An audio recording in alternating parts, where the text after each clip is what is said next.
il y a eu des gens qui se sont dit prophètes.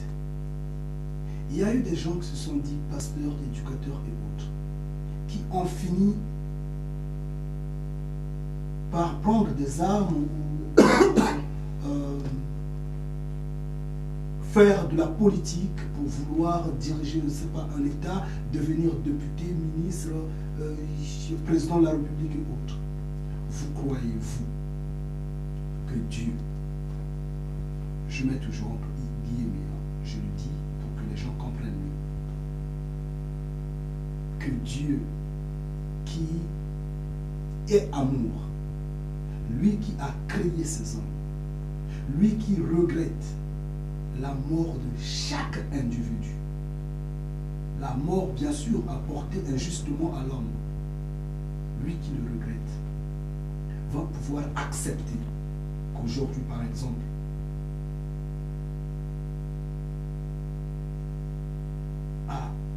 moi ou quelqu'un d'autre qui se dit à ce moment-là prophète, de briguer la magistrature suprême d'un État, député, sénateur, et finalement de se dresser contre le même peuple de Dieu, déjà affligé, déjà meurtri, tué,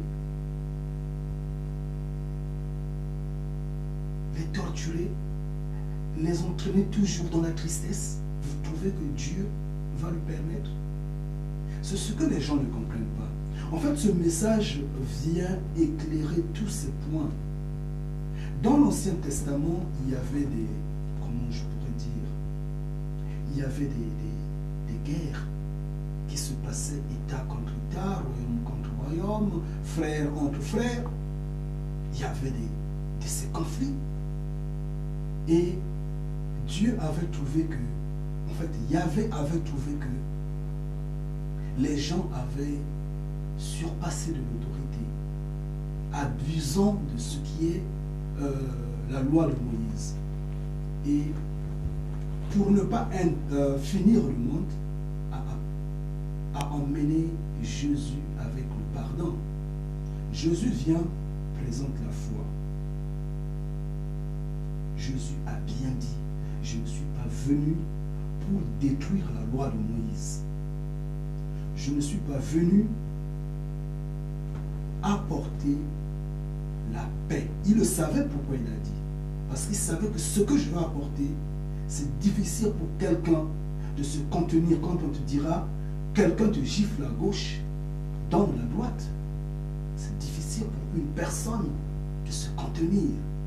Il dit, je ne viens pas apporter la paix. Je viens séparer le père et le fils. Je viens séparer la mère et la fille.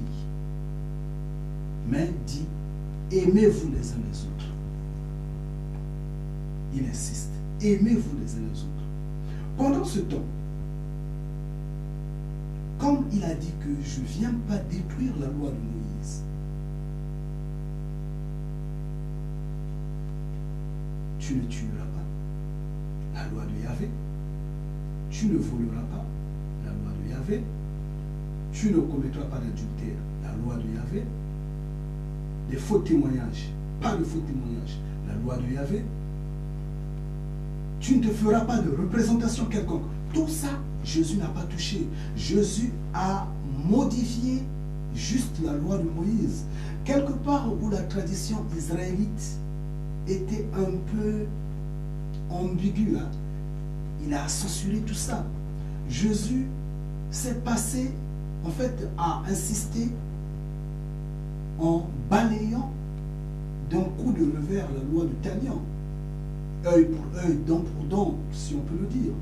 Ça, non, il faut pardonner. Voilà les modifications que Jésus a apportées. Mais dès lors, jusqu'à aujourd'hui, où sommes-nous? Les gens pensent que faire le mal, ou je ne sais pas, abuser du nom de Yahvé, juste demander pardon, et Yahvé va pardonner. Non, je ne pense pas. Quand il est dit il est dit que celui qui connaît la vérité, celui qui marche dans la lumière et qui repart dans l'obscurité, qui commet le péché, n'a pas de pardon.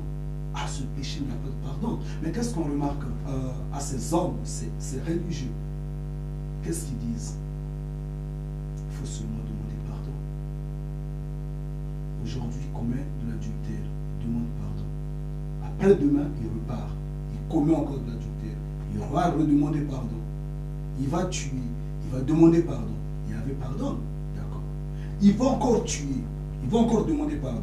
Il n'y avait pas encore pardon. La troisième fois, il va encore tuer, il va encore demander pardon. Il n'y avait pas encore pardon. Non, écoutez, ne soyons pas ridicules. C'est stupide quand même. Donc, la logique est que les hommes d'église devraient dire la vérité aux gens. Parce qu'en fait, tout le monde ne connaît pas comment fonctionnent les lois de Yahvé, ne connaît pas comment le système, les prescriptions de Yahvé sont souples et fermes.